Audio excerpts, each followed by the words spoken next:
The pilot and co-pilot of an Air Canada plane were killed in a collision with a fire truck on a runway while landing at New York's LaGuardia Airport late on Sunday.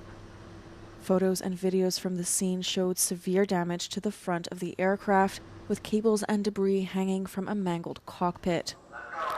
Nearby, a damaged emergency vehicle could be seen lying on its side.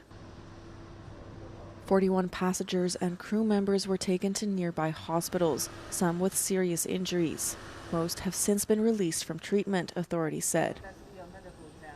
The fire truck was traveling across the runway to respond to a separate incident aboard a United Airlines flight, whose pilot had reported an issue with odor, they added. The airport will remain closed until at least 2 p.m. on Monday to facilitate the investigation, which is being led by the National Transportation Safety Board.